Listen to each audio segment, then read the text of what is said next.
Hello, everybody. So today I want to talk about a metric that I rarely see discussed in our stocks, in analyses, in YouTube, but it's a metric that I've always found to be relevant, and it's productivity. And let me sum up the essence as to why I'm talking about productivity in today's world. I'm going to read you this quote from Sam Altman.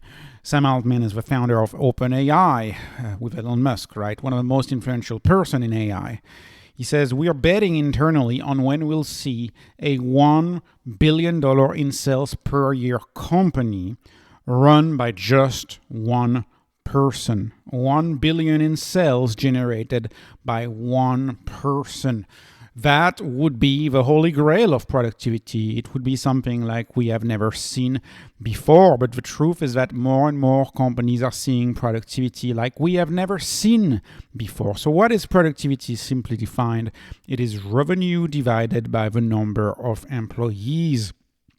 And in a modern day corporation, a corporation that is elite, a corporation that is not bloated, a corporation that doesn't have silos, a corporation that has a modern work structure with a lot of conveniences, a lot of ways to organize work, using Slack, using all of the modern tools, using all of the collaboration tools. In a modern day company that is not siloed, not bloated, you should have high productivity. High productivity for me has always been a tell sign of a highly efficient company. And this is why in my spreadsheet I have added productivity. And so the 7 stocks that I want to discuss today are stocks that I found to have very, very high productivity, and the usual suspects won't surprise you, right? The one stock that I have who has the most productivity in there is NVIDIA, right? Perhaps unsurprising. I want to talk about some other quotes from CEOs talking about productivity. I can't remember his name, but that was one of the famous quotes of a Tencent CEO. What is the value of the world's best engineer compared to, say, the 5th best or the 10th best engineer? Well, there's a world of difference in the value between the very, very best and number 10. And so his quote, "What the world's best engineer is worth millions more than the 5th, the 10th best engineer, because only one engineer can be the best. It's a rare resource. If you're the very, very best in your narrow field, you are the rarest resource. You are not worth the same as the second best. You are worth much more than the second best. That's why plenty of great engineers out there, only a handful of them are the best." And think about the functions of a corporation. A corporation wants to hire the best employee possible in each of the divisions. And that is how you can explain things like the world's best surgeon making 5 million, but maybe the 70th best surgeon making 700,000. This is how you can justify the pay difference between, say, an Elon Musk, whose pay was just denied, and, say, maybe the 15th best CEO in the NASDAQ. This is how you can justify some sports players making the salaries that they make.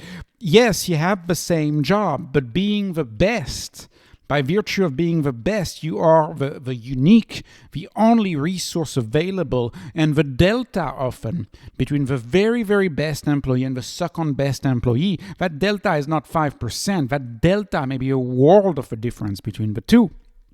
Human resource is the most expensive form of strategy execution. And because it is the most expensive form of strategic execution in the modern day, it has to also be the best. I love human resources when it is the very best human resource. Great salaries, great benefits, great stock options, great stock-based compensation doesn't bother me at all, as long as you objectively have hired the best people, because yes, it is the most unique, the most precious, valuable resource if you hire the best. So, in my spreadsheet, like I said, I added productivity. The question is, which firms hire the very best? Who has the most productive workforce? Who has the best employees? Where are the best employees that made the best firm? Which firm is run the most efficiently and is not bloated? And by the way, this is how I think Altman sees the future. If you remember my video on ServiceNow, goes through that really well about what the future is. The future is probably a firm with a reduced number of best-in-class employees running teams of second-best agentic AIs, agentic agents who can make decisions. Right, that's probably where the future of the world is headed. The top of these agents, you likely, in my view, you likely will have teams of the best employees managing perhaps hundreds of agentic agents. Just like if you go to a fully automated warehouse, you typically have a very high level, very high end, very highly skilled, resourceful engineer managing machines, managing an area of machines. This is the way I view the world. I view the world as headed that way. And so let's go through the numbers. So Supermicro, one of the companies that has very high productivity. And keep in mind, not only these companies, I want them to have high productivity, but as you will see, I also selected them. Well, my minimum number that I wanted was 2 million. I put a few that are just under 2 million, but I wanted 2 million of productivity per employee. But I also want them to do very well on Rule of 40. I also wanted them to do on EV over GP over RG to do very well. And by that, I mean to be very inexpensive. So it's a pre-selected sheet of stocks, which I already find attractive, but where productivity makes them even more attractive. So let's look at Supermicro. Supermicro is inexpensive. Supermicro's Rule of 40 is excellent. I have a 73. What makes also Supermicro special? The productivity of each employee of Supermicro is 2.9 million. It's 2.9 million. And this is how you can understand why sometimes some of the higher senior, very best AI engineers can make $400,000 or $500,000 a year. You can achieve a $500,000 a year salary when your number of people like your number of employee divided by revenue is 2.9 million. That's absolutely outstanding that each employee of Supermicro generates 2.9 million. Let's talk about Chinese company Pinduoduo. Pinduoduo is actually well known for its innovation, famous for its innovation. 17,000 employees, by the way, in Pinduoduo, 5,100 in SMCI. My row right here is the number of employees. Pinduoduo, Chinese company. Each Pinduoduo employee is responsible for $2.7 million. So the delta between the local salary and the productivity is nuts. Quite simply nuts. Let's talk about Meta. Let's talk about Facebook. Facebook is the only stock out of the 7 that I present today that I did not highlight in green here, which means that I don't find it that cheap at a 0.7. I find Facebook expensive right now. But you might be surprised that even though Facebook has 70,800 employees, the productivity per employee at Facebook is $2.1 million. So yes, Facebook pays employees $300,000 a year, but that's a good reason. That's because the employees are very, very, very productive. Right? You don't want to be an employee who's getting paid more than the average productivity within the firm. That's a recipe for a disaster, in my opinion. Now, NVIDIA, talking about the productivity of each NVIDIA employee, 3.25 million.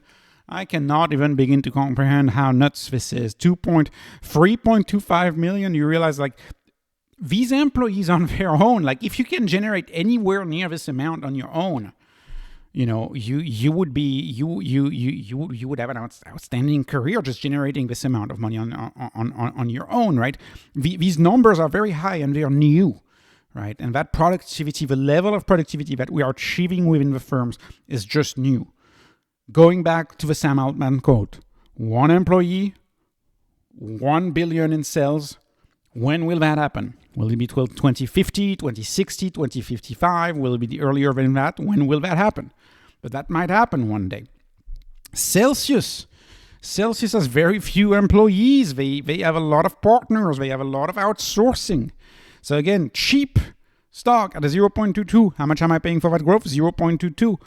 Rule of 40 pretty high. 1.95 million in productivity, 1.95 million in revenue per employee at Celsius. So again, very good use of capital resource. These firms hire champions, if you ask me.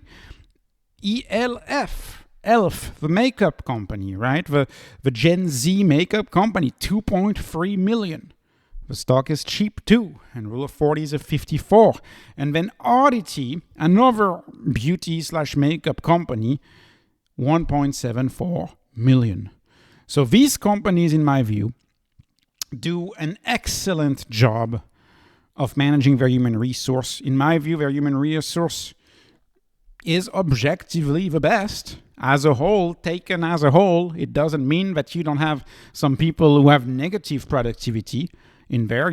That likely exists. You could imagine people losing money for the firm, but overall, on average, these employees of these firms are extremely productive, and these firms are also cheap, and they also have a high Rule of 40, so they are special companies.